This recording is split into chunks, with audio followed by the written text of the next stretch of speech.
Yeah, So all yeah. go with you. Any crack? Just trying to keep doing the music thing, You know Yeah, yourself. yeah. What part? What's I the part of America you in? I'm in just outside Detroit in Michigan. Oh, class. Yeah. So, Wow. it's cool. It's fun. There's a nice Irish community here, which is not, which is good. That's make me feel at home. And went to the Motown Museum and all that type of thing. That's fun and all that type of stuff. But to be fair though, I could be getting out in town a bit more music. You know what I mean? It's kind of just ticking along with my own buzz most of the Yeah. time. Yeah, yeah, yeah. How long have you been there for?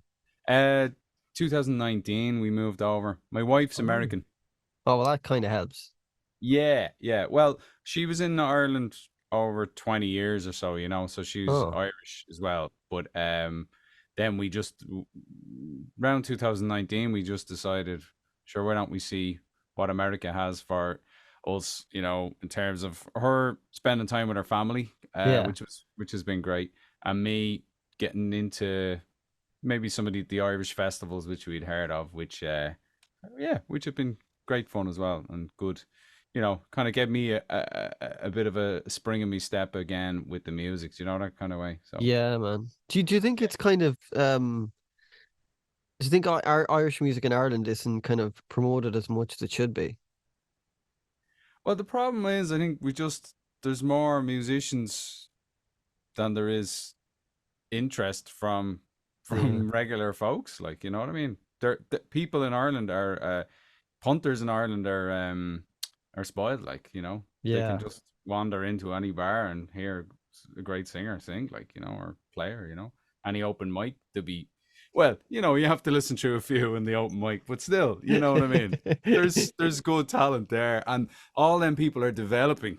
We were all Yeah. there, like that's why we got to where we are, is because, and I hope they're still in Ireland now. I mean, they were when I was around anyway. I don't think the open mics would be going anywhere. I presume there's still ones there, So Yeah.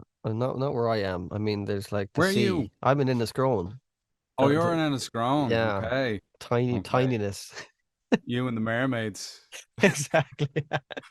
in the sand dunes. Yeah, I like the old quiet, I have to say. I did still live in Dublin and stuff like that, but just no, Yeah. I can't hack that. Like, to be honest, I don't think I could even afford to live there now because it's mad. Like, it's just, Well, there's another reason why we were in the city centre for a while after 2008. Everything went, and yeah, found a place on Adelaide Road right by Leeson Street, and we were there for 5 years. My wife Anne Marie was working in town, and I was doing gigs around, and it right. was great. But just the writing was on the wall. Then the rent was there was only one way it was going, and then we went to Leakslip for a while. We were there for 5 years as Oh, well, and that was nice as well. And hmm.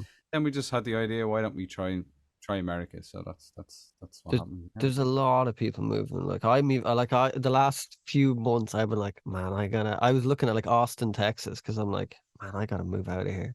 Because I thought it'd be Oh cool, like just kind of music kind of stuff. So like yeah, there's a just great kind of, art. There's just saw a band in Milwaukee from there, oh cool. an Irish band. They're called Ula. I All guess right. it's apples. I didn't get to Okay. chat to them. I saw them on stage. They were very good, very good. Oh, Yeah, cool. yeah. Yeah, there seems to be kind of just Ireland's opportunity wise, I just don't think there's much. Like even if you look at the aspect of radio, the amount of Irish bands that actually get played on Irish radio is ridiculously low compared Right. to, we say, Europe and stuff like that. So even on those kind of things, there doesn't seem to be. They're not pushed as much as like artists outside Ireland, I find, and that's just a problem, I That's think. true.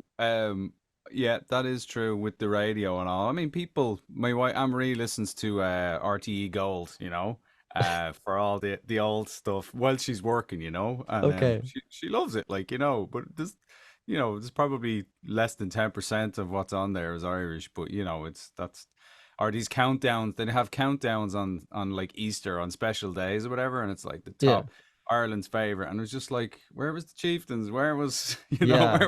where was anything? Like, it's just, you're kind of going, what? You two weren't in it? It's like, what's going on? Yeah. So there's kind of yeah, I guess over here though it becomes a lot more focused. Even for me, I was a singer songwriter in Ireland, and sure Hmm. everyone would sing it. I used to play in Temple Bar, so I had a load of folk songs as well, and I loved Christy Moore and everything. So there was always that part of you, but there was a songwriter part as well. But over here, up till now, it's been more. I made an album last year of pretty much like a folk album, Yeah, with one of my own songs on it, and the rest were all, songs that I knew people. It was a business decision, but it was I also an get you. opportunity to do that and to Hmm. be the folk musician. So I'm enjoying that part as well. Instead of, in one way being the struggling songwriter, just writing all your songs, and every song is a new sell. It's like, oh, Caledonia, I love that song. It's like another CD sold. Great. What's the So crowd reaction like? Because I know in America, most people seem to be like, there's like a, I don't know if the hunger the right word, but there is kind of an appetite for Irish music over there. It seems to be treated, you know, I wouldn't say better, but it's more yeah, appreciated, I think. I think there's different niches, there's different venues for things, Okay, like okay, so there's kind of friends of ours now, great friends of ours are in a place called the AOH, the Ancient Order of Hibernians, and they're a okay. Catholic. I know it sounds Wow, mad, but they're just there's that's no crazy. there's not, like the way a GAA club is at home, Yeah. yeah, it's a community center for that was for Irish folks over here, and going down the years, and it was mainly the men's one, and then there's the ladies, the LAOH as well, Okay. and so they've got it's just the way they've been. Now there's not as many young folks in there. These are kind of older things that are kind of waning a bit, Right. unfortunately. But so they have their ideas of what Irish music is. So, being a songwriter and coming into that, you're rubbing up again. But even being a songwriter in Temple Bar and playing songs, you're just trying to get some of your own songs in, but you have to keep the audience happy as well. Do you know what I mean? So there is Yeah. that. There's Yeah. that. It's a similar thing there. But there are some other venues, like you'd have bands like Teda coming over. I've done a few shows with them, and in those type of audiences that turn out there, they would be open to like very traditional stuff in the Irish language, or all that kind of thing. So yeah. Okay. But again, you have to. It's the you like, I have a whole album in the Irish language, this one here, but it's rarely I get to play all of that. Like, Okay. because, or I only throw in a few because they don't speak Irish. Even in Ireland, people would be like, "What are you doing singing in Irish to me for an hour?" Like, so yeah, so it's give and take with any audience. I think you're trying to entertain them, and then you're trying to entertain yourself. So that's kind of what I just trying to find that balance, I guess, is what I've been doing here, and it's Yeah. it's different here than it is in Ireland. I think, because automatically I'm an Irish folk singer over here, I whereas in get you. Ireland we're all Irish, So yeah, yeah. So that doesn't really help. Yeah, Yeah. exactly. I It don't know. we I'm still trying to figure it all out, But Yeah. yeah. So were you when you were busking in Ireland, were you busking on in Temple Bar and Grafton Street, or were you going from different places to different places? Or was there one set place where you were the whole time? Mainly Grafton Street we would be on. Yeah, yeah, yeah, yeah. Grafton Street. We were in Temple Bar in the square there a few times, but it was the band I was in called the Mongrels. There was Okay. three of us. And I don't know. Do you remember a band called the Hot Sprockets? Yeah, I No? do. Yeah, yeah, yeah. Yeah. Yeah. Yeah. There was actually, I have a recording of this. I was recording us playing on Grafton Street, Oh wow. and the Hot Sprockets came up. Tim from the Hot Sprockets was like, uh, we met on the street there, and he was like, "End of the road for you, pal." And then that became my name, End of the Road, for like within Knockenstocken and all. Because did Oh you hear about yeah, Knock and Knockenstocken? Stock. Yeah, I remember that place. That was Yeah. that's So still the going. way Is that still I going? don't think so. Oh, The way it began was the Mongrels. We had a gig in Ballyknocken, and I turned to Peter Keogh and I said, there was three of us, Peter Keogh, Dave Griffin, and myself. I turned around to Peter and I said, "Do you know, it would be great if there was a festival here." no. And then he and Griffo went and made it happen, No along with way. a load of other amazing. There was a gathering of a lot of people from around that time, Wow. made it happen. That's mad. So I was asked, "Oh, do you want?" Like, I kind of drew a line with, "Oh no, I have so much to do as being a musician that, so Yeah. I can't take."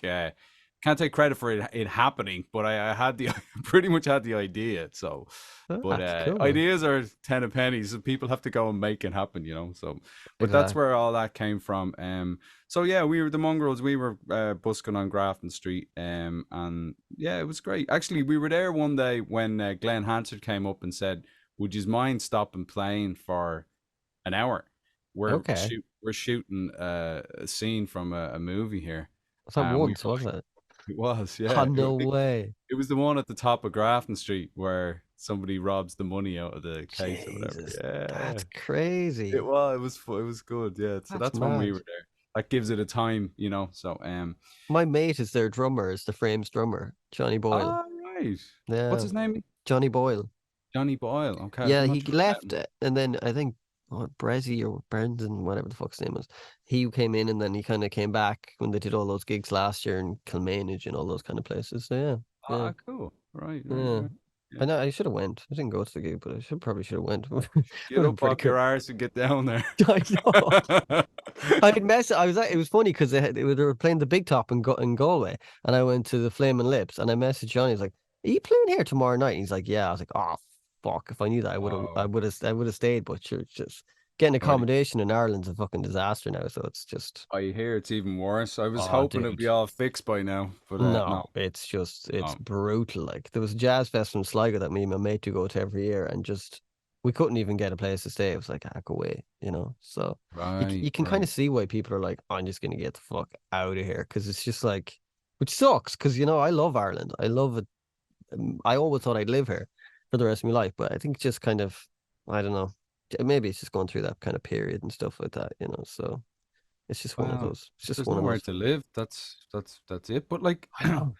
it's Sad. only being over here. I remember seeing something about like, you know, if the famine hadn't happened, how many people would be living in Ireland, and how much more gross product, whatever that Yeah. term is, for a load of money that the country makes or whatever, that we'd be making and all. And it's like astronomical. There should be like 25 million people or something on Ireland, you know what I mean? Yeah, And so does I'd apologize.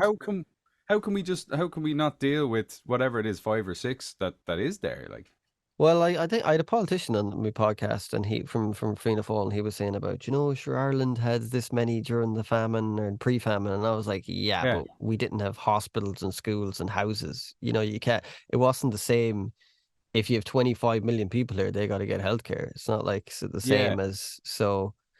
I don't think we can't even have nearly 5 million in the country at this stage and look after them. So having yeah. 25 or 10 million or whatever it'd be just a disaster. It's just policies, isn't it? That's fucked up Ireland, like government Yeah, well, policies. no, it's a good question as to what way would things be better? It'd Because be we would have had to interesting. get our acts together more. We would have had more people to do, or would it just be even worse? It's kind of it's a hard one to call. It is. But also on that front, that just shows you how many people over here in America and in Australia, especially, call themselves Irish and are Irish, like, you know, in their, you know, that's the way they are. Whereas if when I lived in Ireland and I was like, well, you're Irish if you were born in Ireland, that's end of story, like, you know what I mean? But that idea of what Irish is has totally become larger to me in a real Yeah. sense, not just in a, oh yeah, yeah, no, it's because people feel like whereas in Ireland we've kind of just we kind of poo poo all that, you know, it's kind of Yeah. I think um we've kind of lost our culture a bit. I think there's that kind of erosion of our own culture, kind of like with regards to even the language. I'm learning Irish now, which is sad. Like I'm actually learning Irish. I'm oh, from fair play Ireland. to you. Do you Yeah, know what I yeah, mean? It's not going yeah, too great, but I mean, like, when they teach it in school and they teach it so like they just teach it badly, I think, and it doesn't make anyone want to learn it. You know what I well, mean? it's just, I think it's the context of it, you know, what did you have, like a half hour of it a day for Yeah, 14 years or something basically. like that? Yeah. Yeah, but like if you I always think if you take that time and if you just put that into a month of intense every now and then or something, you would have got it. Like, you know what I mean? Yeah. It's the way the time is being used to teach it, you know. So yeah, Were you and f- it's tricky. Yeah, were you fluent like from school, or were you fluent? How did you get yeah, fluent in Irish? school. So at home it was like Wow. you know, back in Tala. I'm from Tala, and so like if you were out playing on the streets or at home, it was all English. But then in school, it was all Irish. So Really? I went to Bun school and Mean school, Osgoilga. So yeah, so learned it since I was 3. Nín Wow. Mara or Nín Buga. Wow, dude, that's Yeah, so class. you're just lucky that was that we were sent there or whatever. So it was yeah. So I always go like I have good Irish, but it's not the same as if I was living 24/7 with it, like folks from the Gaeltacht or whatever. So it's interesting, slight variation, a slight difference there, but like there was no way I wasn't going to get an A1 in Irish for the leaving. Like, do you know what I mean? Yeah. That was gone. Like, because I probably could have got an A1 in Irish for the leaving when I was doing my junior cert. Like, Wow.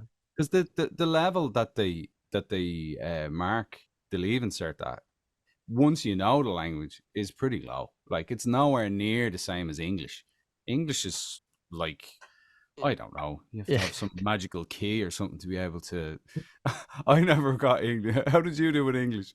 I did grand in English. English was Well, fine no, for me. Was shite I in couldn't. Irish I couldn't do it. I don't know. English was terrible. I was like, because you're what are you too good at looking at? Irish.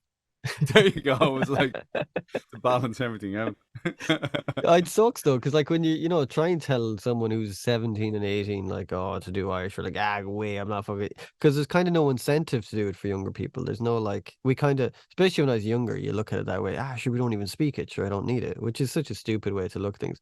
But when you're young, you're stupid anyways. I mean, I'm stupid now, but Well, you're that's what the more English stupid. wanted us to believe, and that's what Exactly. happens. It They, worked. they it worked. It did work. It did work. Yeah, yeah. And similar things happen. Start seeing the same ideas happening over here with the indigenous folks in Canada or here, the Native Oh, Americans, or really? that it was uh perhaps English, perhaps Irish folks as well going over doing this, retraining people to get on better in the world, and but really taking them away from their own culture, like taking their Yeah. culture from them, Yeah. Exactly. and it was just like, oh, anyway, that's just shocking stuff that happened, but very similar thing happened in Ireland, yeah. So yeah, yeah, it's Do you like do you prefer singing in English or in Irish? Um, do I prefer it? It's just different. Like that. It's a different part of my brain. I like to go. It's like I like to go to both places. I'd Yeah. be more fluent in English, I'm Yeah. sure. You know what I mean? But I can access different things in Irish than I would in. I can be a bit more naive or something, or a bit more just Okay. simple. And then maybe a bit more melodic because of that in Irish or so. There's kind That's of, interesting. it's like a different palette of stuff, I don't know, and It's so like anything, the length of a word will change the melody slightly. Every little thing, inflection can kind of change a melody. So there's probably that thing to it. If you're speaking in Irish, of different inflections in the words. totally, yeah, yeah, yeah, yeah, yeah. There's all that, but it's not just that. It's the feeling of the whole thing. It's like a different, like if you were talking about painting or something. It's like a whole different medium. You know what I mean? Okay. You know, you're just working with different stuff. It's Yeah. not. Yeah, yeah, yeah. And So like, do you know many people over there that are speaking Irish in the kind of circles of that you would be involved around music wise? some people are learning bits, yeah, bits That's and cool. pieces. There's a friend, Michael Gavin here, who's learning, and I give him tips here and there. And there's a guy like Conor na Gaeilge, Yeah. the Gaelic League. They call it the Gaelic League over here. They do lessons down in Detroit there. Oh wow. And so I went in to them when I came over first, and I sang a few of the songs for them in Irish, that kind of way. So Class. um, yeah, and then the Milwaukee. So I was in Milwaukee Irish Fest there. Was it last weekend or? And they've got a Gaeltacht tent there. No way. Yeah, yeah. So I had a gig there the first year, just a normal English gig, and I went down and I met Karen who runs it, and she was interested in having me back then to do full sets in the Irish language. So Class. yeah, and they speak fluent Irish, like, and they're all American, like. So there's a there's a fair amount of people over here that can speak it if you find the right pocket. It's like in Yeah. Ireland, you could go about your business and never find anyone who speaks Irish. But if you get in with some folks, then you end up texting and you're texting in Irish and you're emailing in Irish and all, you know. So I've had that all the time, you know. So 20% of the time I'm texting or emailing in Irish or something, you know, that kind of way. But Yeah, that's yeah, yeah, class. I always yeah, find when people move away, they almost become more, I wouldn't say patriotic, but they kind of appreciate, they appreciate, like when you move, like, I've lived abroad and yeah. then you kind of go, oh man, I miss that about Ireland. I miss this about Ireland. I think that can kind of maybe force people to kind of go, shit, man, I want to learn Irish or maybe get into more kind of stuff like that. Yeah, yeah. For me, it's always been like with the music. It's kind of like, okay, what have I got? I've got Irish, and like it kind of being a songwriter and having Irish, kind of the writing was on the wall that I would end up writing an Irish album. Do you know Yeah, that kind of yeah, way? It's kind of like yeah, that's the way I look at it. Is like, okay, what have I done? What are my interests? And what's the context that I find myself in? What can I bring to the community here? You know, and by extension, maybe how can I have a career? You know, that probably should be the first question. But yeah. anyway, it's kind of so yeah. That's the way I've kind of worked at it over the years, and it seems to be working out okay. You know, so yeah, um When you first moved, was it quite daunting to kind of the prospect of like, shit, man, I gotta go and do this? Because you almost have to you can force yourself to do it really more than anything because you're like, shit, I'm in the deep end now. I gotta actually do something, which is actually good. yeah. It's actually good for you. Well, the first 2 years were annoying because the first year was literally twiddling my thumbs and Right. learning the Boweron, doing a few, A you know, class. because I couldn't actually work because I didn't have a green card. Oh, right, right. So, I was waiting for the green card to come through. And then as soon as the green card came through, COVID hit. Oh no, Yeah. shit, So man. when it went to actually earning money, it was pretty bad. But you had all these people like who had tours cancelled, and it was just like such a negative thing. But for me, because I wasn't doing anything anyway, I started doing all the live stream. I did live streaming in 2017. In fact, I did live streaming around 2010 or so. I used to live stream. It's old school, Uh, hey. yeah, like ages ago on a thing called Ustream or something. But 2017, I used to live stream again from home. So I had everything ready to go for the live. So when I saw, oh, live streaming is kind of taken off again, Yeah, that was a lifeline for me and a link back to Ireland. And so every week, every Saturday, I would go live, like many other musicians, like you know. mm, So yeah, since then I kind of fell off it then, which a lot of people have too. But yeah, I decided a couple of months back that no, I have to make sure I do one every month because yeah. I think it's an important. It's important for me. It's good. It makes sense on a lot of different angles, like you know. So That I mean, I yeah. hate it as an actual app. TikTok is a piece of shit. But I mean, All to right. actually get promote yourself, it's unfucking believable, man. You could put like you could put up like a video of you just playing piano and like 700 people watch it. It's crazy. Right. It's I, crazy. Like, I tried it there a while back, and then eventually something happened, and they cut me off, and I was like, and no way. I'd actually done a few adverts and stuff on it, and so I was like, oh look, I don't know. Facebook is kind of where most of the folks over here are, you know, they're a bit older than me, and they'd be Also on Facebook, Facebook. I get Yeah, you. Facebook would be the main place. Even Instagram, I always kind of feel I have an Instagram, and that feels. I know I did build that first in Ireland, but Yeah. really, there's not many folks in the Irish music scene over here who would be on Instagram. So it really feels like I'm Okay. talking to people back in Ireland when I'm on Instagram. Do you know what I mean? And Yeah. Facebook is more over here. That's kind of the way. That's kind of the way it works for me. But which ones are you on then? Oh, jeez, I'm on all of them, dude. I'm on like TikTok, what's the Instagram, YouTube. That's probably all of them. Is there Facebook? There's probably some Right. more I'm not fucking on, but Yeah. Rumble I do post because One of on them. YouTube takes things from Rumble and it just automatically puts them on Rumble. I mean, I don't even go on that thing, but I just seen that it was But like, it's you were just it's, trying it. Yeah. I think TikTok is probably for view wise. I think just it's crazy. Like Right. Right. I think put a thing we playing Chopin the other day, just like 20 seconds, and like 1,000 people watched it. And some guy asked me to play in his lighthouse in Iceland. So stuff like that is weird. You're like, what? That's pretty cool. That's Yeah, keep it's strange like that. So you're like, keep what at the that. fuck? If it's working for you, then put all your eggs in that. Go for it. I Like, think it's as well the hashtags you use. So it's that stuff, like certain okay, hashtags you actually right, use, kind of, okay, which is so far out of my, as a musician like yourself, you just want to play music. And this whole like social yeah, media stuff, like, oh, dude, I have to do this stuff. But I right, think, I think yeah, that's you kind of yeah, have to do it now. It's like you have to play the game a bit. How yeah, do you feel yeah. about it?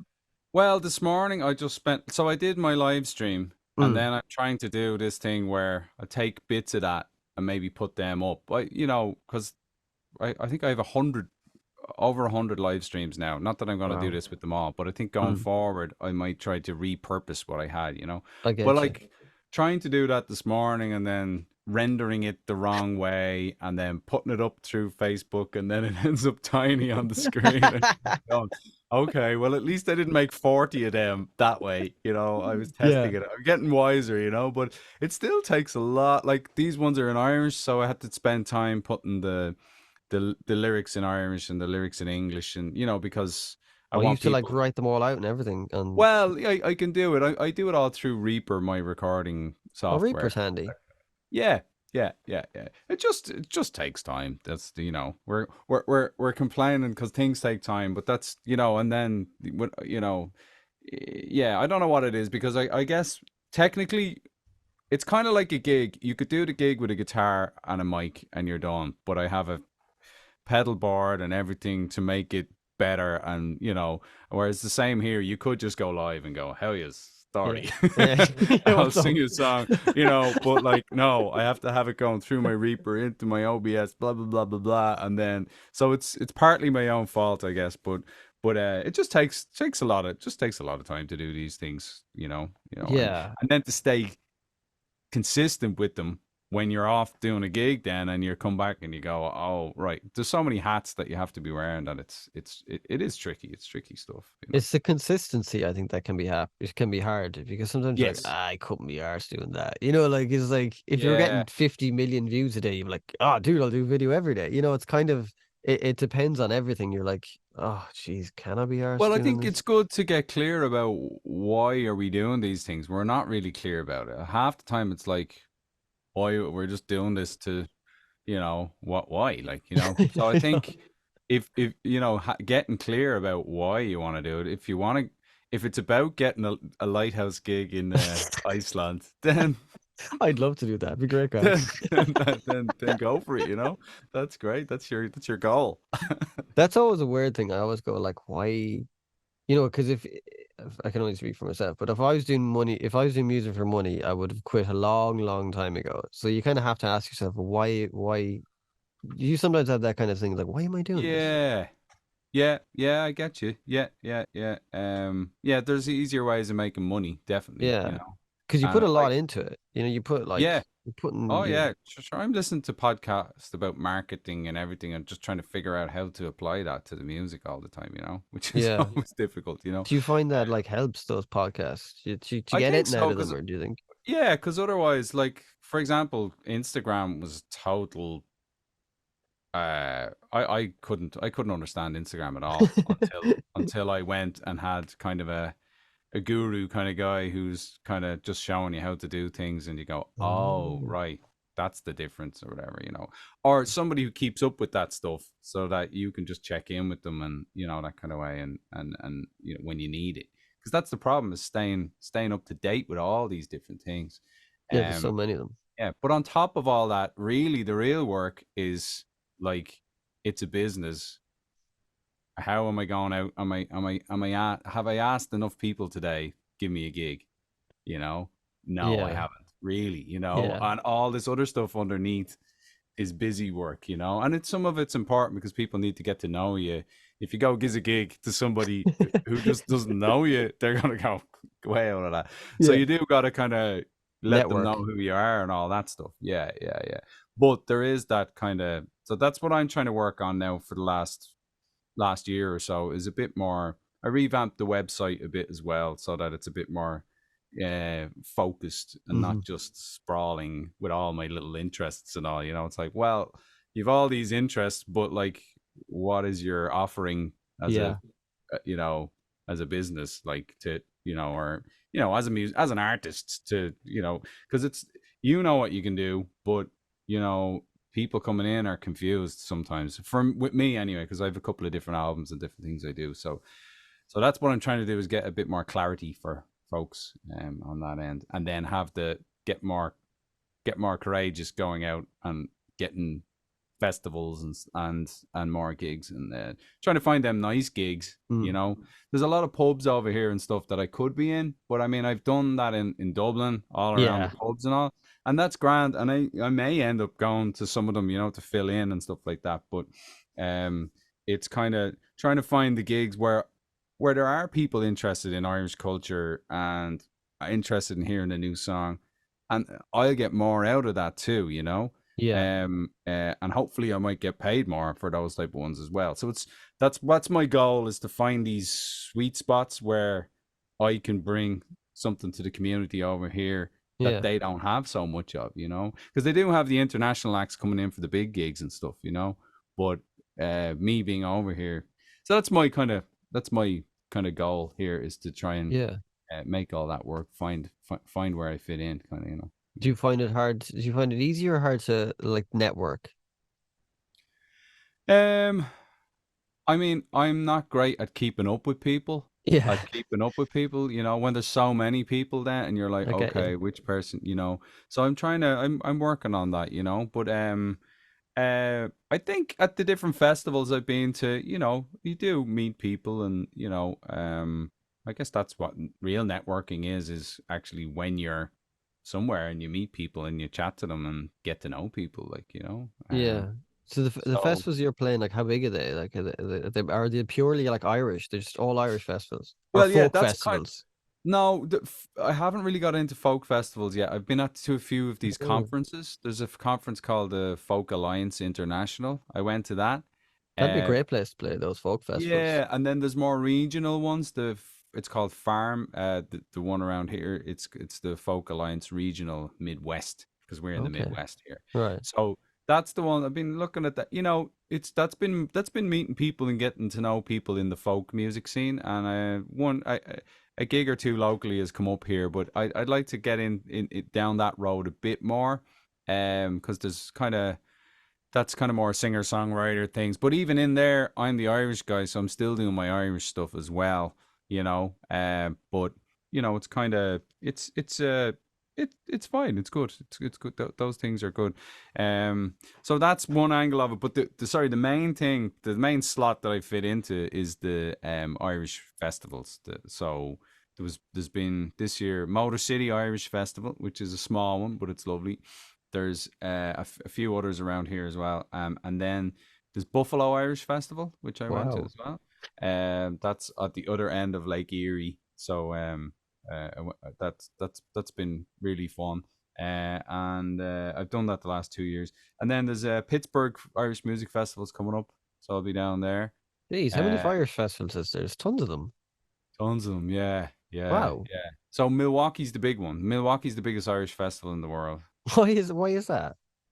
Because they've got this. Well, there's that many Irish people of Irish descent in the area, but also Oh, they've got this along by the harbor, by the lake there, or I think it's the river actually. Sorry, they've got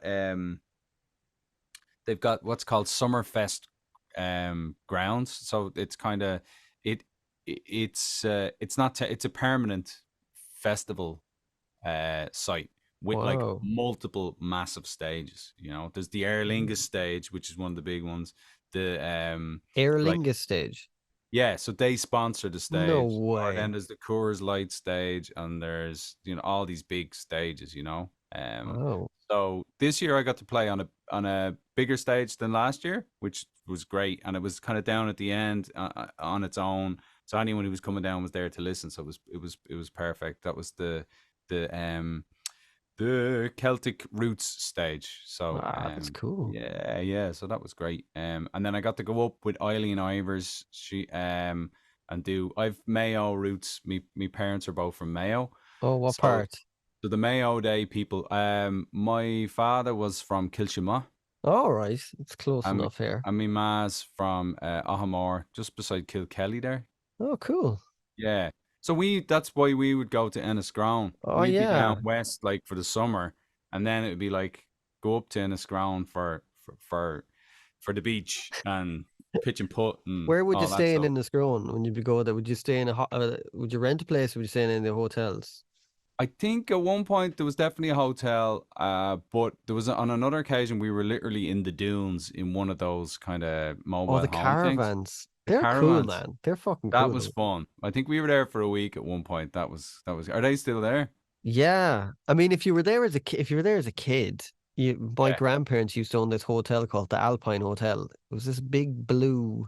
It was like the kind of the only hotel in the Scrone. It could have been that. It could have been. And there was Yeah. The Tom's only top 10. memory I have from that was from the hotel place was Hmm. the dessert. It was like this strawberry mousse thing that I'd never had before, and I was like, "Oh my god, what's this?" That could be ours. Well, my God, that could be ours. It was a That's big blue fecking thing down there. It was down kind of, I don't know, do you know Waterpoint?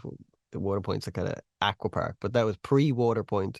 It was like a big, it was like a bit right. like, I mean, it probably wasn't as big as it was, but you know, when you're in my head, when I was Yes. a kid, it was like, Yes. whoa, man. It Like I was remember big. looking out the bay windows to Killala and I was like, Jesus Christ, I thought that was England. You know what I mean? Like, it's so like, yeah, I used Yeah. to leave in Scone and go, oh, I'm leaving Ireland now. I just think it's like your whole fucking cosmos is in fucking that. You It's live in a funny. lovely spot there. Do you get out down to the beach regularly there? I do, yeah, I do surf Yeah. and stuff like that, so it's handy. Ah, Like, great. Yeah, yeah, yeah, it's yeah. handy. It should be aesthetically better, but you know when the boom came in, they just put shit houses everywhere that make no Okay. sense, like Right. height wise or which is a Ah, kind of a strange thing in Ireland. I think that we kind of, you know, when you go through those English villages, and they kind of everything kind of looks kind of nice they and do look neat. quaint. Yes. Yeah, and ours Yeah. just are like some fucking two-story place next to it. You know, it's like Jesus Christ. You know, the good old Celtic tiger boom of houses being put up that look like Yeah, yeah, shite yeah. and half them falling apart. But that, Wow. that's Ireland for you. There you go. There you go. Well, it Ranting about makes me Ireland. think. I went to UCD and it's just full of cement, so it's making me think of the cement areas, and you get used to it. Yeah, exactly. So Yeah. how did you actually get into music? Obviously, you got into it when you're younger. Was there any Yeah. So like in was there any school, album or anything? in the Irish schools, like everyone had a tin whistle, and and then there was, you were able to. It was like, does anyone want to learn the violin? And then you would get, you'd go, and your parents would pay a bit of money or whatever. And at lunchtime, I'd learn the fiddle. So I wasn't great at the fiddle. I was rhythmically challenged. Let's put it that way. It took me a long time to get the old rhythm down, but I loved melodies and I love songs. You know what I mean? I love singing. Yeah, And so yeah, so I played the fiddle, and then yeah, had some teachers in secondary school. We had the group of Kjol. So actually, there wasn't any formal, or like there was no teacher, there was no music teacher in the school who could teach you music for your leaving cert, okay. But there was a group of Kjol, with like every second teacher played an instrument, and Wow. then they'd go to the fla and all these feshes and all. So you'd be all people would have lessons to learn, and then there'd be the group of Kjol, and Jeez. so you'd be in that. So you were learning a lot there because they go, oh, Yeah. let's go from this tune into this or whatever, and you'd be, all that kind of thing. So yeah, so that was kind of, and then around 15, 16, I wanted to sing a bit more and got a guitar. The elf fella got me a guitar for Christmas, which was lovely. And yeah, so then I just started playing guitar just to be able to sing. And then my father passed away actually very young, so I think that was the impetus for the songwriting. Just needed something Right. to go into, Yeah, yeah. So that kind of informed your songwriting a lot. Yeah, yeah. Definitely was kind of what opened that part of me up to be able to express myself, as it were. And then you know uh, I had all the different influences, Christy Moore and whoever, the Dubliners and all that growing up, but also the Beatles, like yourself Go there, on, the you Beatles, know. hey. So when we started, myself and Peter Keogh, when we started busking on Grafton Street, the first thing we started doing was doing the early Beatles stuff, those kind of Okay. harmony ones, and Simon and Garfunkel stuff. Yeah. Oh, it's great Because stuff there to was be two doing. of us, and we, Peter was playing the bass, and I was playing the guitar, and we would do the harmonies. So that was kind of the start of what we did. Yeah, Wow, yeah. that's cool, man. So that was it. I went to UCD. I got a degree in science in geology, but Peter was like, "You come and doing the music thing," and I was like, "Sure, yeah, why not?"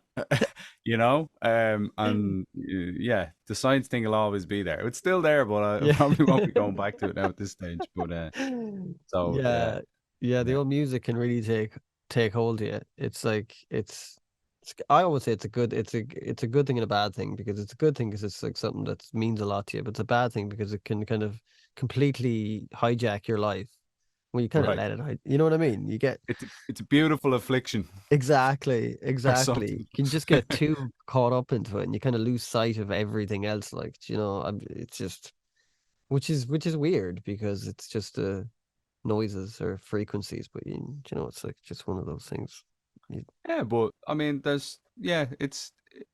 it's kind of. Do you ever go into what? There's a guy called Joseph Campbell. You ever heard the mythologist guy yeah, from yeah, yeah, America here? yeah, He was always on about that there was a right hand path and a left hand path, and most people go the right hand path, which is being part of society and a good member and all. And then there's kind of artists and shaman and all these people go this other route, yeah, you know, to have experiences to bring back to the tribe or whatever, so that it's kind of someone has to do it or something, you know exactly, what I mean? exactly. That's a good way to look.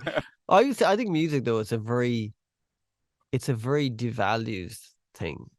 Like it's a very it's not like I don't think it's just viewed as important. Like it's in everything. Like when you hear an ad, I don't look at some fucking car.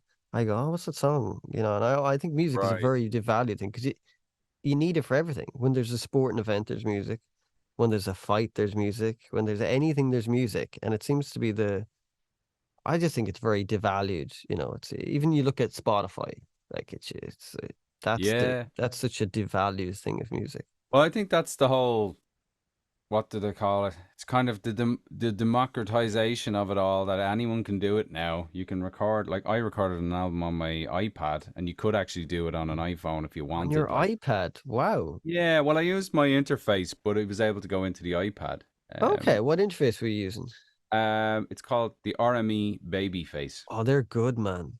They got Yeah, good converters and everything yeah, on I've them. had the same one for years, and I've been kind of keeping an eye on the new ones. And I'm like, do I really need it? I think, at some point I will, but no, the old one is still doing the job. Yeah, yeah. Wow, so you can hook So them yeah, up I was able to. to. So the reason was I had like an older, the Roland's big desk thing, Okay. the 24 track thing, but it made quite a lot of noise, and so the idea was to be able to record onto the iPad so that it was quiet, and then I mixed on the PC. So Okay. that was the Yates stuff. So you being Sligo. in Sligo there, yeah. So I hadn't put it on a CD, but that, like, Class, man. being in America here, and actually having some more cultural gigs and stuff. That kind of made, and people still buy CDs a bit here too. So it was nice to get a CD done, because I had a larger version of it that I have on my Bandcamp. But it's one thing to have it done digitally, and it's another thing to have a physical Yeah, thing. man. So that's kind of nice to get that CDs done. are underrated. I don't give a shit. People shit on CDs, but they're underrated, man. They're they're Yeah, if you put a digital file on a CD, it's more of approximate of than putting on a vinyl. People seem to think, oh, CD's shit and vinyl's great. It's like, well, they're both good in their own ways. You know what I mean? We've bought into that kind of idea. right. Yeah. Yeah, I haven't made any vinyl. I don't think it's not cool as it like is in certain genres in Ireland or whatever, that kind of way. Hmm. And it's real expensive. Like, Oh, it's great. dude. There's no way you're making much money out of that if you're going to do it. Like, No, you have to be like um, a big band to kind of even make the money back. It's more of a yeah, vanity thing it'd at be some fun point. to do at some point. Be class to do. Imagine Yeah, seeing you're yeah, thinking a big vinyl, but that yeah. money you could spend on like something else you could even probably make another album for that money. That kind of when you Yeah, look at it like that aspect, you know. yeah, yeah, yeah, yeah, You yeah. know. So your Yeats record, what did you just take his poems and you just sung Yeah, so I've been wrote doing music it to it? for I've been doing it since the Leaving Cert actually. It was the that was the impetus was to remember the song, remember the because I like Ah, songs and so to remember the poetry, I put melodies to them. class. So, but then over the years, I was involved with different, like theatrical groups and things like that. We went to India on one occasion and Tokyo. Wow. Yeah, it was called Everlasting Voices Savage. out of kind of Trinity there, and I was the musician. And a lot of times I was doing kind of soundscape stuff for two actors and a dancer. Ooh. And then I would sing a few here and there as well. And then so yeah, there's some Gaelic on this as well, translations of his stuff to Irish. That's That very I don't cool, know man. if do you know Gabriel Rosenstock? Have you heard his No, name? no. No, he's a poet and a translator of works from languages all around the world into Irish. And Huh. so yeah, so I did some other work with him and other Irish poets actually as well. Me being more a guitarist for them in certain in kind of cultural events all around Ireland and stuff like that. And so yeah, so the eight stuff that all came together. Then I just had a load of them then from the different projects that I done, and I thought, well, why don't I put them all into a CD and have the CD. So the idea with them is that I don't change the lyrics because they're perfect. It's Yates. It's You Yeats. know what I mean? Yeah. Other than maybe doubling it, like Romantic Ireland's dead and gone. It's with O'Leary in the grave. I say that again just to make do a bit of repetition. That's the only thing Yeah. like that I do. But yeah, that's kind of it. So they're kind of folk folk songs made out of his poems. So that's Class. pretty So much it. if people want to hear that, is that if they don't want to get CD, it's on Bandcamp too. You can buy it on On Bandcamp. Bandcamp and it's up on Spotify as well. Yeah, Oh, yeah, class, man. yeah, Jeezy yeah. Yates was a genius, man. It's just fucking brilliant. Like, Did you ever go into the exhibition in Dublin? no, no, The 2 year exhibition that's still there after 20 years. no way. Still there.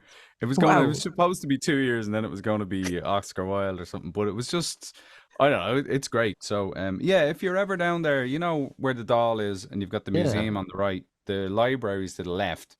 But if you go into the back there's a whole thing about Yeats. No way. And the thing is, it's got all these.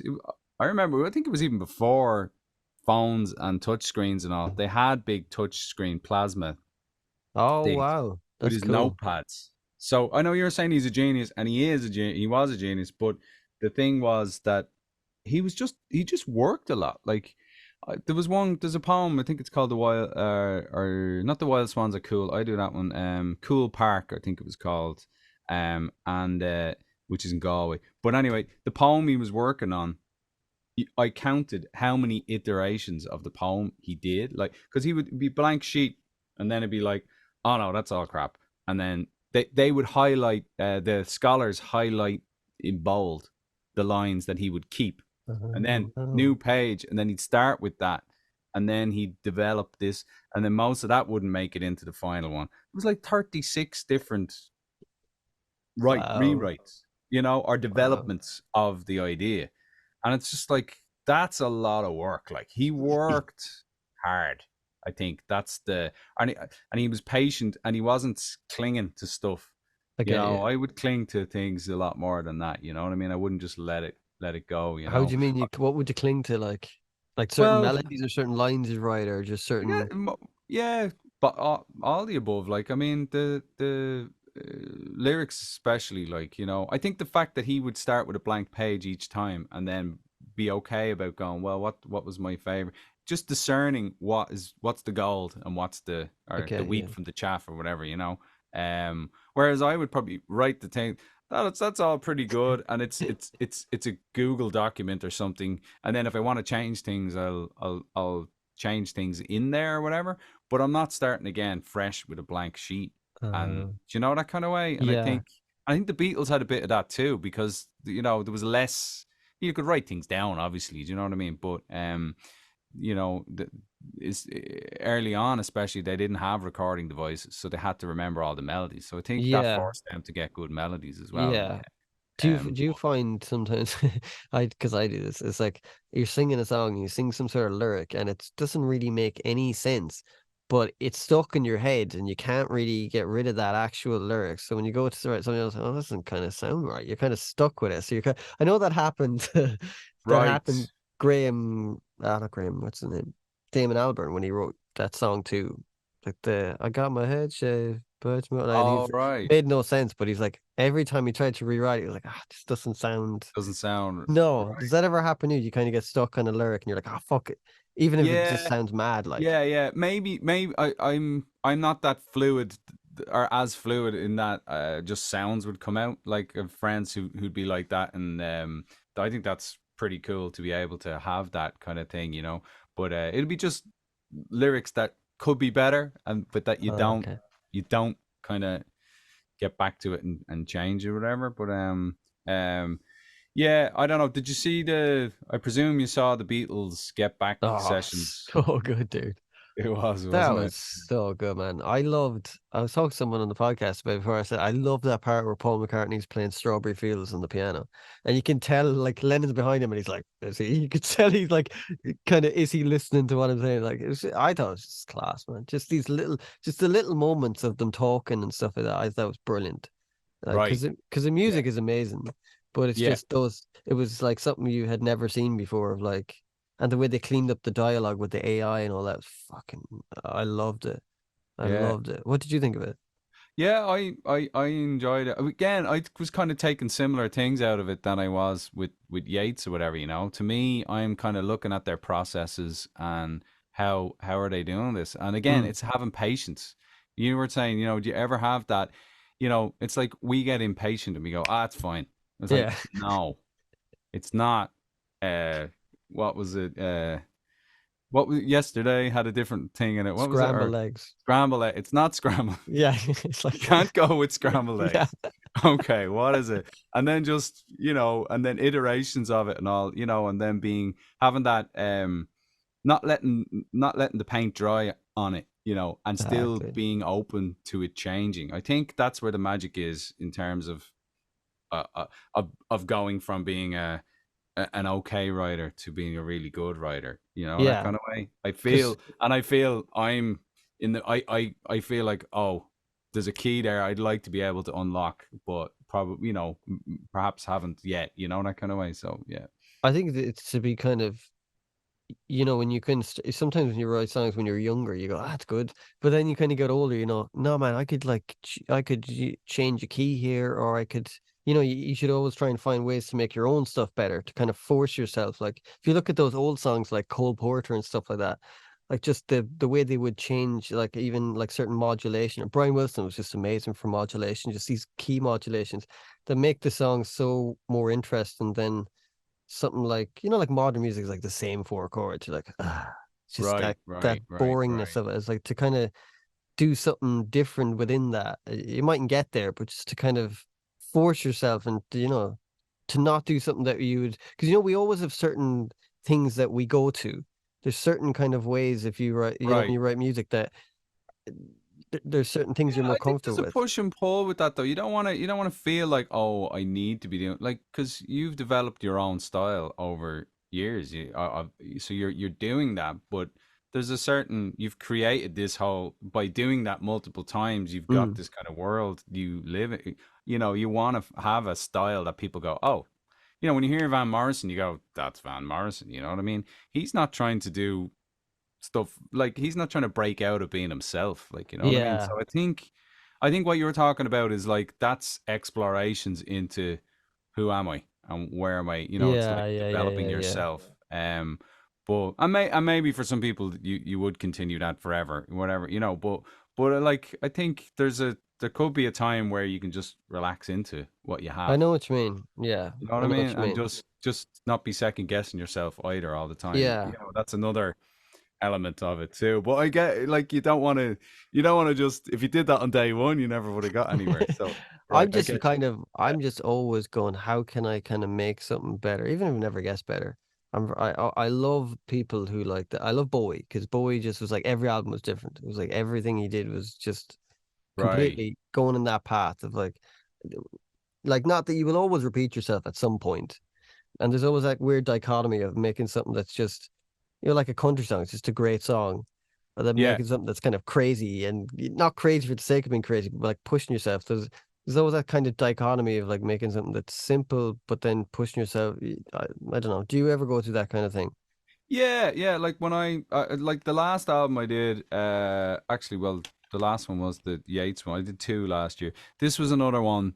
This is Mm. the folk one. So the idea with this one last year was undeniably good songs done well, just with me and a guitar type thing, you know. Right, right. So just sing the songs, a bit kind of purist about it, and just do it, like, you know. They're all your own songs too. No, no, they're mainly like that's what I mean. I was like, they're you've got Come Back Paddy Riley to Bally James Duff, The Lakes of Pontchartrain. Okay. Um, there's The Foggy Dew is on it. And then there's a poem by Burns on there as well, and Caledonia. There's a few kind of Scottish influence ones as well, which I've always had an interest in some Scottish stuff as well. I'm a big fan of Dick Gahan. Do you know him? No, Great, no. great guitarist and folk singer out of Scotland as well. So that's what that was. But like, it's kind of, I think you do need an idea for what you're going for. But then when I was looking back at some of my older songs, I'm going, whoa, I was trying a lot harder at one point, and I was Okay. like, that's kind of cool and fun, but like I was like, whoa, you were really you were really trying stuff back then, you know what I mean? And then you're kind of going, should I still have that intensity of trying, you know? But it's just like, it doesn't mean the more complex things are, it doesn't mean the better it is. Like, you No, know what I mean? no, So no. jazz goes out there, and then you've less of an audience for, so you need to, you know, I guess that's another part of finding as we develop. It's like actually simpler might be better for, in I certain know what you terms. mean. Or so that's it's interesting. It's definitely interesting, but you don't want to rest on your laurels either. And Yeah. Well, the yeah, hardest thing I always say to people, the hardest thing to write is actually a fucking pop song that everyone would like. It's the hardest thing. Like writing yeah, symphonies and stuff like that. It's not that it's not hard, but you can go in you can go in, when you're writing for an orchestra, you can go in so many different directions because there's no real rules to it. But if you're writing a pop song, you're kind of stuck to a rule set and you kind of have to right, play yeah, within those bounds. So it yeah. can be I think that can be quite difficult. And even if I'm talking about classical music and we're saying like simple, like what's one of the most recognizable things Beethoven's fifth? Da-na-na-na, That's when you da-na-na-na. were just before you said it. I was thinking you'll say Do that, you know and what you I did. mean? Like It is, it's yeah, yeah, just yeah, I know I do it too, but you can get caught up in like complexity and then simplicity. And I think yeah. both of them have their own Well, place. just this might be the time to mention a song here that there's a one song on here that is my own, is it's called All Along the Wild Atlantic Way. Do you know that song? No. So Aoife Scott and myself wrote it. Well, wait a minute. Was there was some song during COVID people were playing? I don't know. Was that your song? There was a It's song all along the Wild Atlantic Way. Something yeah, on about like it was RT all were. along the wild Okay, I Atlantic know that. Yeah, yeah, Way. yeah. When will you bring me? So Aoife and I wrote that for her Oh, album. cool, man. So I was kind of like, it's undeniably good because Aoife did it, and it got to number one for a bit, and she did it on the Late Late and all this stuff. That's exactly where I heard it. Yeah, Okay, okay. yeah, yeah. So Aoife did great with it, and that's been a great boon for me over here because people know when I go, if I am networking or something, I can Okay. say, oh, do you know that song? And within the Irish community, invariably people have heard it and like it. And, either they're fans of Aoife already or they just know the song. A lot of times they'll know the song. So That's that was really good for me to find my way in over here as well, that kind of way. what But was that one is quite. There's a lot of repetition going on in it, and you're kind of like, maybe there's too much, but it's like, no, actually it works and it's fine. So, um, yeah, there you go. So that probably has more repetition in it than most songs, but I don't think you can just shoehorn that into any song. Every song is different and it has its own what it wants to be as well. You got to listen to it. You think, you know. Yeah, I think like, but I think sometimes repetition can be a brilliant thing. Like you look at if you Mm. listen to like a lot of Indian drone music, it would have that kind of repetition. It's almost like a kind of trancey thing. Even trance music, this whole idea of trance is repetition. So it's just like Right. you could play a whole beat for like 2 hours, and people are like, you know what I mean, like German trance music. So Wow. I think Yeah. it's all how you kind of use it. You know what I mean? It's like if it works, Yeah. it works, and Right. you Right. know. Right. Do your melodies come first, or do you write lyrics first, or is it both? Both. Yeah, I'm always trying different techniques and methods, and well, I was used to go a lot to Imro's events, the kind of songwriting Oh things yeah. and co-writing, and we went up to Rosnell at one point, did co-writing up there for a weekend, and these kind of things, So you pick up a lot by working with other people or whatever. But like when if I'm like there's all these books I've read about structure and all the different structures and all this type of thing. Hmm. But like I think I've got a little rebel in my head that's like what you said earlier. These are the rules. You should stay within this. It was like no. Yeah. I don't like that rule, and then it just becomes like so. I won't have the standard structure. It won't be a million miles off, but it's kind of you're doing your own thing. And I think my brain, I think I just kind of I find bridges the most difficult thing to do if I am going to Okay. put a bridge in a song. And I don't always have a bridge though. So because I think the way my brain works is that there's like it's like trad tunes have a first part and a second part. Okay. I And get that's you. the way a lot of when I just do write a song organically, it kind of happens that way. So I kind of have I think that's kind of but it's always different. Sometimes I think you have to start with a kernel of something. And that's either a riff on a guitar or whatever you're playing on, or a Hmm. chord, or sometimes different tunings. I've worked with different tunings over the years, and that just gives you a different vibe or whatever. Um, but eventually, I'm looking for that, something, a title or something to bring it all together. I You get know, you. to kind of have, yeah, and that probably comes from kind of listen to a lot. We had folks from the country songwriters come over talking to us and that kind of thing. Wow. About they would always start with a title, and then everything needs to be a linear lyrical conversation, but Oh. that goes back to that title, or so each should like they're really that's all about the craft for there. Whereas like rock music, whatever, could jump and be back and forth between different things. You know what I mean? So I'm not as I can't really work within them structures well. I'll be honest. I So get you. I kind of break out of that, yeah, and it's a bit more organic. I like kind of finding things as you go. You know what I mean? Making sense out of it, but having that confidence that there is a song here. I Yeah. don't know what it is, Yeah. but it's going to happen. Do you know the Burroughs technique? David Bowie used to use, he cuts up different sentences. Like William Yeah, Burroughs used to do heard this, of that and one. then Was he'd that? put them in. Yeah, He'd put it first off. When he did pre-computers, we'll say, or pre-home yeah. computers, he would cut them on a piece of paper and then kind of whatever. But then when he had it on a Right. computer, he kind of would do it, and it would like be random. So he'd just do that Okay. for like his songs, and he'd get like random lyrics and they'd form a sentence, which is quite kind of interesting because you're kind of it's chance, if you know what I mean. I'm sure he changed and tweaks little things, but like he would get a phrase and he'd go, okay, that's kind of cool, and then kind of play off Yeah. that, which is Yeah. kind of interesting. There's all these Yeah. Do you know what interesting I'm ways to thinking do about now? As soon as you say that, AI.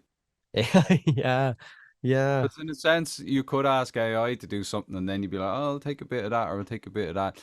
I actually tried it just for the crack, like with this really. Chat GPT, asked it to write a song about blah blah blah or something.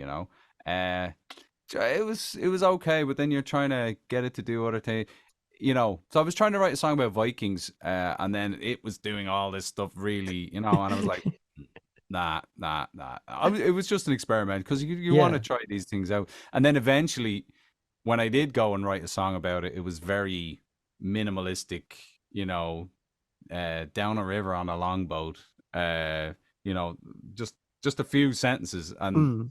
and it was so I kind of again rebelled against that. I was kind of like, I don't want to end up Yeah. singing a song about, Yeah. you know what I mean? It was kind Yeah. of, so I think, but if I hadn't done that, I wouldn't have written what I did. So I think we do have to, So it brought you to a point, really, in a weird you have way. to go and mess with these things, or, I think, or try things out or whatever, Yeah, Yeah, yeah. I think AI is kind of cool in some aspects of like I did a music video and I incorporated AI into the video. So for like the backgrounds and certain stuff like that, you could do like crazy shit like with it. I mean, you could Right. the stuff that I did with the AI, it would That was take you visually now. visually like it would Yeah. take you Yeah. fucking hours to do it. Like if you're shooting Right. like After Right. Effects or stuff like that, it would just take Yeah. you a massive amount of time. So it's literally green screen record, and then I did stuff with AI. And you can get some like mad results, man. Like, Wow. which Wow. worked good because the song was quite surreal. So Grand. Yeah. you know, Yeah. it churns out surreal stuff, and I think it turns it out surreal because it's not actually exactly perfect. Like, have you seen those Right. videos where people go, Dwayne the Rock Johnson eating a burger or something like that, and it's him like, but his face goes all crazy and he's because it's not exactly I perfect. think I've seen a few. Yeah. Yeah, Yeah. they're Yeah. disturbing, Yeah. like, but it's Yeah. just, I Yeah. think because of the technology isn't exactly as it should be with regards to surrealism, it actually works perfectly because it's like fucking Right. mental. Right, right, right. Yeah, I made use of it for a single there I did. I wrote a song about Granuaile Who's and growing your whale? Grace O'Malley, Oh, who's that? the pirate queen of Ireland. Have you Oh heard of God, her? how bad do I sound now? Go on, educate me Well, on that. she was from Mayo, and Okay, in the 1600s, I've never heard this. her father owned like a fleet of ships and that type of thing. They were Wow, merchants that would wow. she yeah, she was an O'Malley from kind of Achill area. Okay. She married some Flahertys from Galway, and then she became the head of their clan when he died. But she Fuck. remarried like a number of times, and she was the leader of that fleet of vessels. And what they would do is I think it was they'd bring the wool from the of Flaherty's, and I think it was the like corn or maize or something that they were growing in Mayo, and they'd bring all that down to Spain and sell it, and Oh then they would get wow. stuff from Spain and bring that back up. But the British didn't like this, so then Of course didn't. she was dubbed a a pirate, like, so, but she was a merchant, like, really. So that's kind of, and on one occasion, her husband was robbed by or taken by the queen, by the English folks, and she went to England to see the queen at the time, Oh. and she didn't bow to her because she said, "You're not my queen," and the queen said, "Fair enough." And yeah, I think she got the husband back on that occasion. Later on, then she did, she was savvy or whatever as well. But so then yeah, so in the song Oro Shidabahawalya, Yeah, yeah, yeah. I yeah, know that one, thank God. yeah. So she's mentioned in there, Granuaile, like Oh, Choctaw okay. Salia.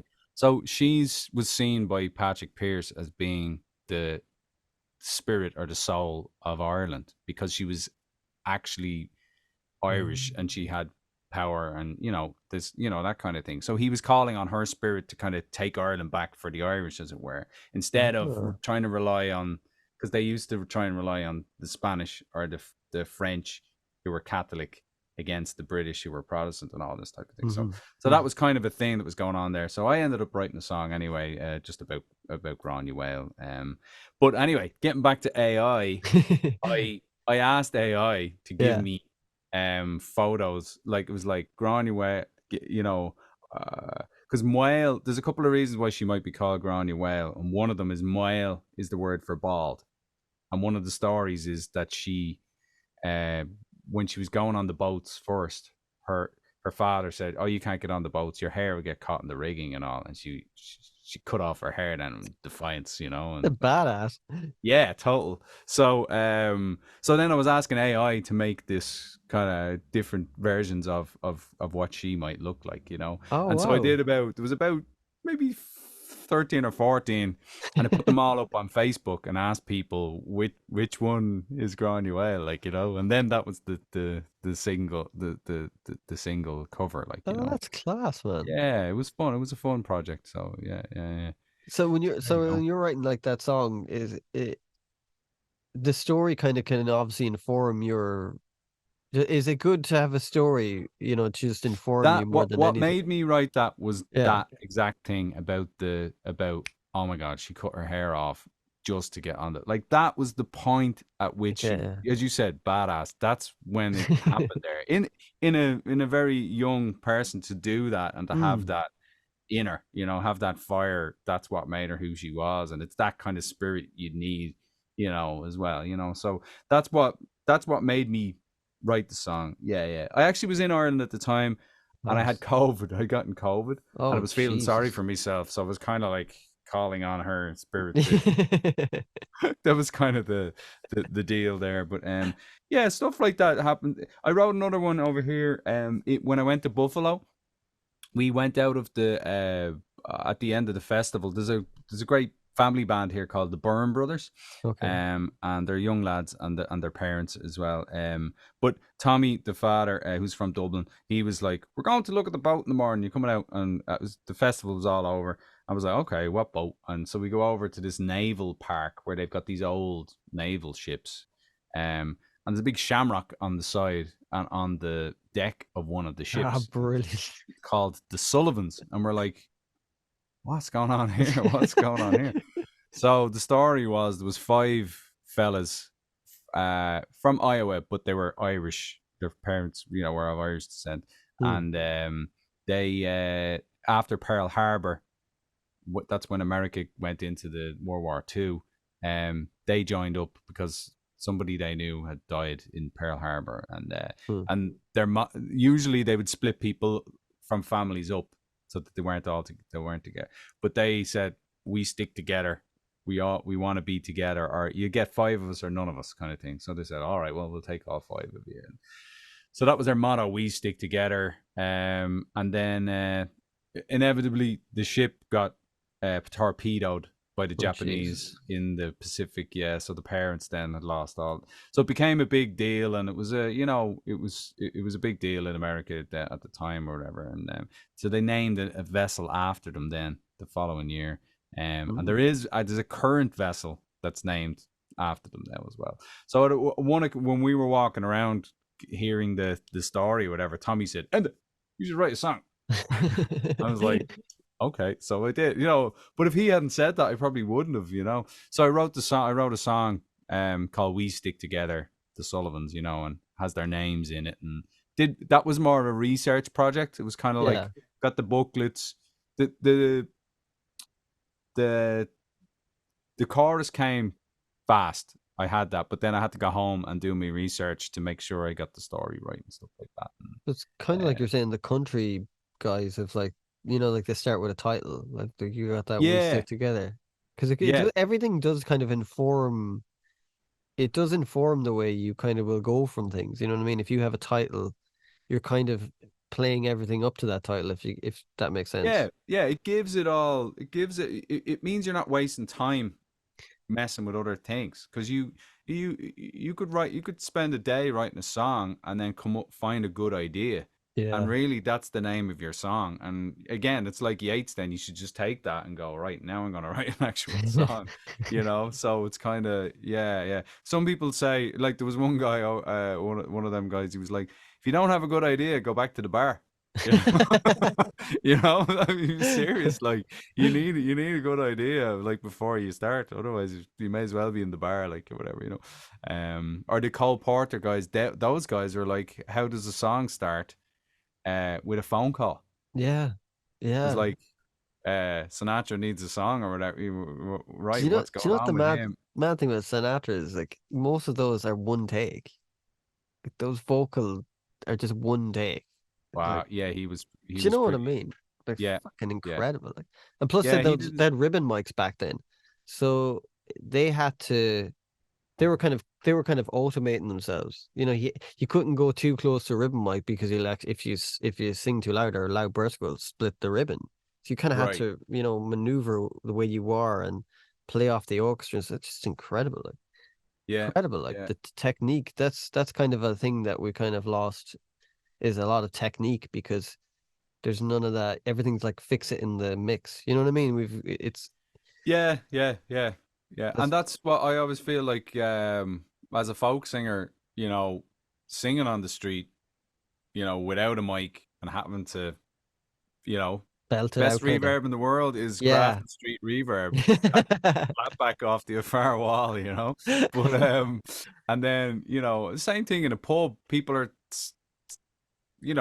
talking around. You're trying to sing a song and you throw your voice up into the rafters or up to the ceiling where there's a bit of audio space or whatever. So you get to learn how to project. But yeah, so that's good to have that angle of things Mm, before you come to mics and yeah. your but then mics have their own great thing about them. So that was part of calling this whisperings Okay. was was trying to do was trying to work with the mic rather than being, oh, I'm on Grafton Street or I'm in the pub just belting it. Like Luke Kelly was all about like project and keep it up, you know what I mean? And Yeah. he was amazing, but there wasn't really much dynamic going on there. He wasn't going low in the voice and all Okay. Yeah. because they had to be heard. They were singing in the pubs, so that was their thing. So I think that's where technology and interacting with it and if you're trying to move something like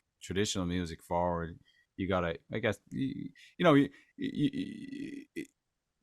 it's worth having an idea that okay, I'm gonna do this album, but I'm gonna do it low. Like the next album, I might be, going right. The mic's gonna be across the room, and we're gonna fucking belt it. Like you Yeah. need something. You need Yeah. something to guide what you're gonna do. Like I think that's just an aside, but that's why it was called partly why it was called Whisperings because I was trying to So how do many that. Or albums like have you bought out in the last few years? It's like loads, man. um, I've got yeah, not all that many. This was one here.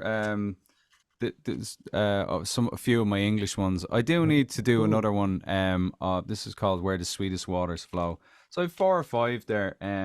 CDs wise, I think I've 4 on the go at the Jeez, moment. man. Yeah, yeah. So, Wow. uh, Good man. That did oh, you so do you find thanks. it easy to finish things? There was another one. I did a Christmas thing. Oh, right. I made an album. I made a 6 or 7 Like an track album. Irish, like an Irish Christmas album, or just a Yeah, Christmas I album? wrote song. I wrote most of them. There was Okay. one old Irish song from Donegal that I put it on in Irish. But yeah, my wife went through cancer, Oh, sorry, there, breast man. cancer. There, she's fine again now. But there was a lot, and it was during COVID as well. And so a lot of time, I was out in the car park waiting for you know what I mean. So I Yeah. just started writing songs. And it's kind of like my, being Catholic, but not, fairly lapsed like most Yeah. Irish Catholics or whatever. And Yeah. my wife is holier, even though she's Lutheran, she's Protestant, but she's into that thing more. And so it was about me trying to reconcile, you know, is being negative, being kind of cynical about it. It's not really helpful, you know. No, So no. that's kind of what I was looking into with that was kind of going, if it's important to her, it's important to me, Yeah. and that kind of thing, and being involved, and it does. So there's kind of that was an interesting album to do, but I recorded, mixed and mastered. I wrote and I did it all in 2 weeks. I think it was 13 Jesus, days. dude. One that was probably 2021 or 20, yeah, probably 2021, I think.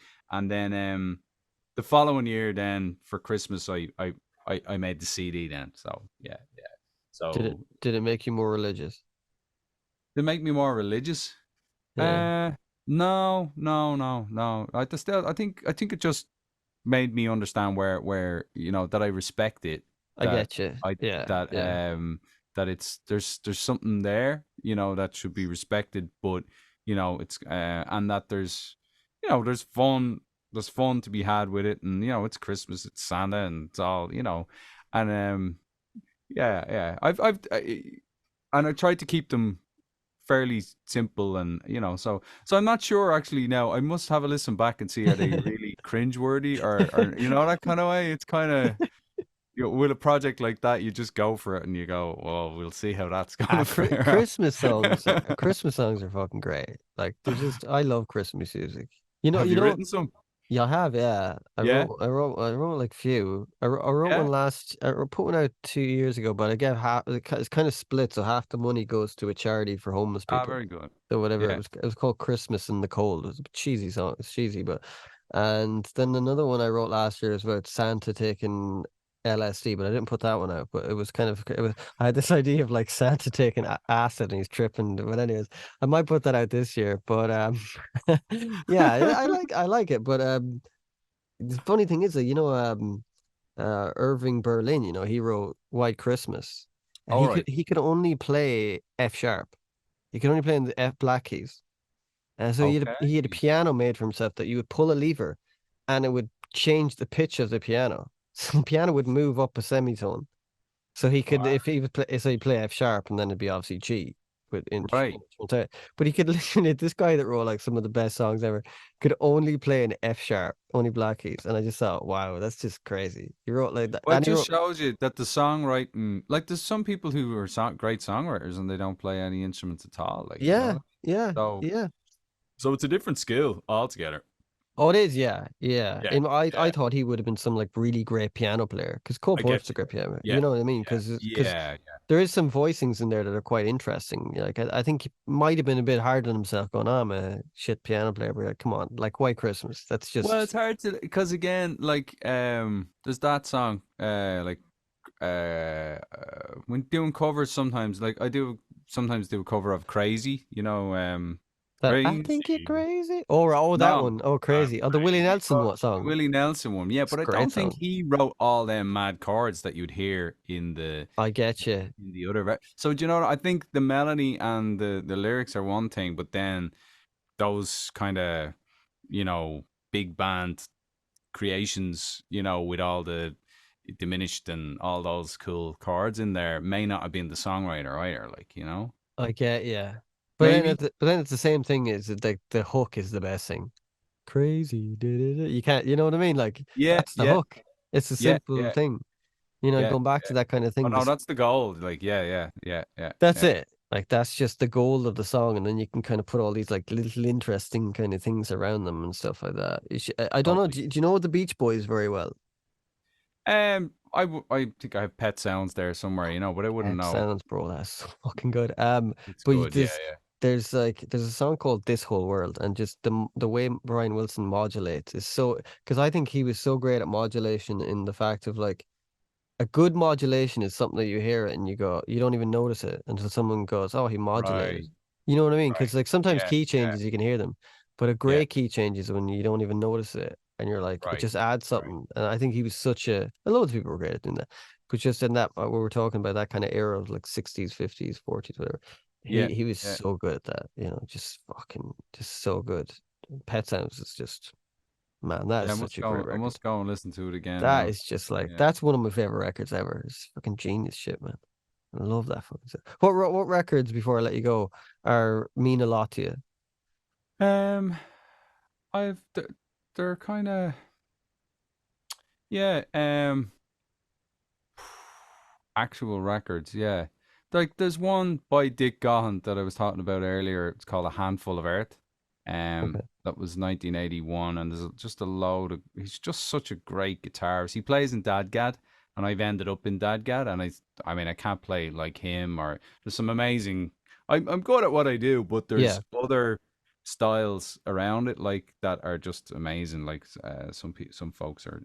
So that's just great, and he had a great voice as well, and kind of baritone kind of voice like me. So I really, that really, I love that, and yeah, John Martin stuff as well. he's Uh, good, John Martin. yeah, yeah, yeah, yeah, yeah, yeah. But I haven't been really listening. Like, I'll be honest. Like, over the years, it's more songs out of albums rather Okay. than albums that would. I mean, I've listened to all the Beatles albums, and I think Rubber Soul is probably my favorite of Rubber Soul's of fucking good. yeah, yeah, yeah. That'd be my favorite Beatles one. But yeah, that's kind of What else? What else? There's a trad album by Paul Kelly called a Mandolin album, and that's one of my favorite, just an instrumental album. And Okay. he only made one album. I think he's still gigging around Dublin and stuff, but like, just love it. Just the sounds, how it was all done, just the depth of everything, just amazing. I don't know how they made that album, but that's great, you know. So yeah, and sure, I probably should have 100 more in me head here, but I'm not thinking of them at the moment. What's yours then? My favorite. Oh, Jesus Christ. And Pet Sounds is obviously one of them. I love Spirit of Eden by Talk Talk. Have you ever heard that? No, no, no, It's no. just amazing. It's like I think the story behind it is kind of funny too because they were like a band who like wrote kind of pop songs. You know that song "It's My Life." It's my life. No Doubt did a Yeah, cover of it. So they wrote right. that song. And so they came from Okay. that kind of aspect of, we'll say, what was deemed as 80s pop. And then they Yeah, went and did this album that sounds like nothing. Like they did it in the dark for a year. Like they put in the studio, they had big projectors and everything. And Phil Brown, who's the engineer, I had him on the podcast a few times. He was just saying, like, after they did it, it was just like, they were like, it was like just so intense. It was so, and like right. EMI tried to sue them because we're like, this is completely uncommercial. We can't put this out. It's like they were like, "Mm." And they did it in such a crazy way. It's like they'd get like top players in, like jazz guys in, and Yeah. they'd say, okay, do something, and he'd play like two notes, like, yeah, that's fine. And they're like, what? So they were like cutting up stuff like you would do now on Pro Tools, but in the 80s Okay. with like Right. Mitsubishi tapes and like they used a Mitsubishi recorder and then the reel to reel and stuff like that.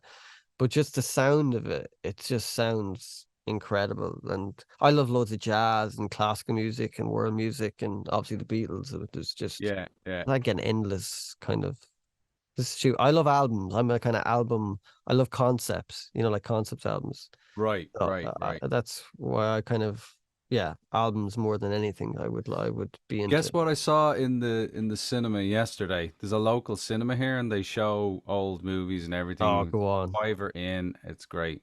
Oh, go on. brother, where art thou? Ah, it's a class movie, dude. The Coen Brothers. Yeah, I was just thinking how much that had an influence on Irish musicians at a particular time. Like there was quite a few folks in Ireland who would like we used to do some of their stuff. We had a band called the Lazy Band in Bewley's Cafe Theatre every Oh, Monday wow. for about 10 years. Yeah, and we used to do a lot of that stuff. It's Really? great movie, but yeah, that was an album and that really influenced a lot of people. And then there was another album called Mermaid Avenue. I've never heard Um, that. yeah, that's it was Woody Guthrie's lyrics. And yeah, it was Billy Bragg did it. Oh, okay. With Wilco. There's a Oh, band Wilco. wow. Wow. Oh man, if you haven't heard that, No, I haven't. that really like there's yeah that so yeah all of us those two albums those two that kind of stuff happened around the same time and there's this kind of Americana old timey kind of thing that came in which was fun. Yeah. You'd probably like Sun Kill Moon. He's a guy named Mark Yeah, Kozlak. You'd like some Mark of that. Kozlett, that's a Yeah. great album. Yeah, That's a you'd nice like album. some of his Yeah, stuff's I do fucking. like that one. Yeah, So, yeah. right, before I let you go, what are you working on at the moment? What's lined up? Um, Give me the rundown here. yeah. Well, next big gig is I'm going to be going to Pittsburgh. Oh, Um, brilliant. Pittsburgh Irish Festival. And earlier in the year, I stopped by Pittsburgh and I dropped into what's called the Irish Room. They've got this. It's called the Cathedral of Learning. It's the university there, and so at the festivals, there's people from what they call the nationality rooms, and there's an Irish room. So what they did was they built this room to kind of like sixth to 12th century Irish kind of like an oratory would have been back I like the then or whatever, you architecture know. kind of it. Yeah, exactly. Yeah. And so I said, oh, I'll go and I'll go. And I was like, could I sing a song? You know?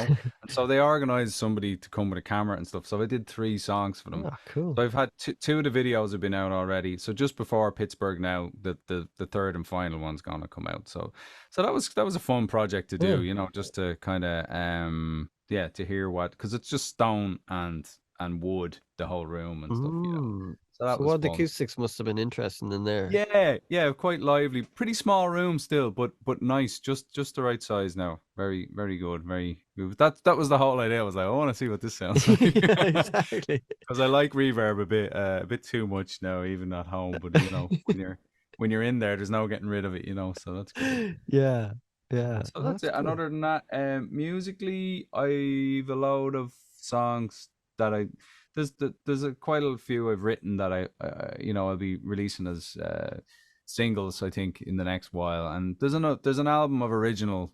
I think I'm ready to go back to more original stuff for the next album. You know, Right. but yeah, yeah. So I think that might be the way it goes, original, and then we'll go back and do another folk one, you know, again. And that's Okay. kind of the way I think it's going to go on that front.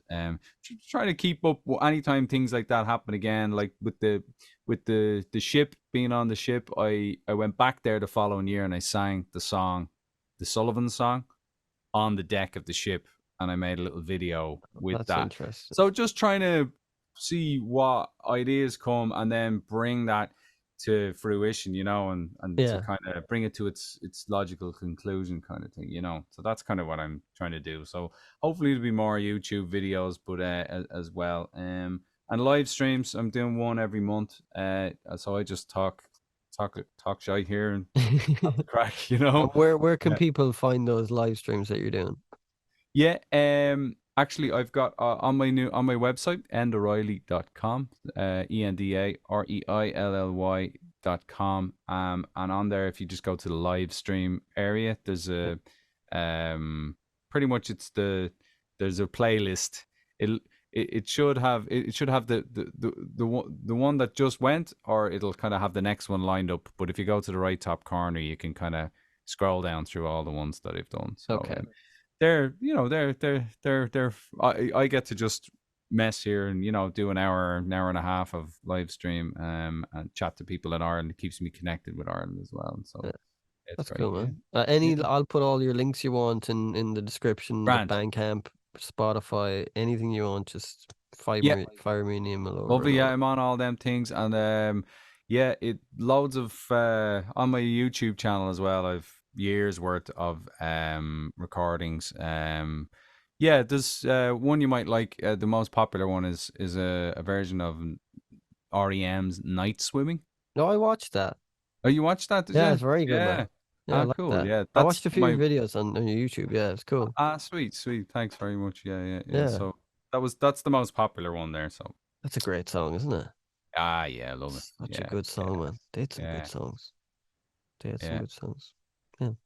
Anyways, on that lovely note, hey, Yes. thank you very much, Enda, for doing this. I really Yeah, you're enjoyed very it. welcome. Thanks for Thank you. asking. Yeah, it's good. And yeah, I'm gonna check out all that stuff, and I'll put up any links you want. Just Great. Yep. send me anything you want. I'll put it up in the description and all that. Cool, brother. Perfect. Thank you very much. Excellent. Thanks, Paul. Right. Have a lovely. What time is it there? It is 25 to 2. Ah, your day is kind of just starting, hey. So you're kind of There all you right. go. Mine's kind Yeah, of nearly ending now. you're getting there. Yeah. Right, Yeah. brother. Thanks very much. Okay. Hopefully, see you in Ireland some point. Defo, we'll get a Yeah. whiskey. Excellent. Let's do it. Cheers, Slán. brother. See ya. Slán. Slán.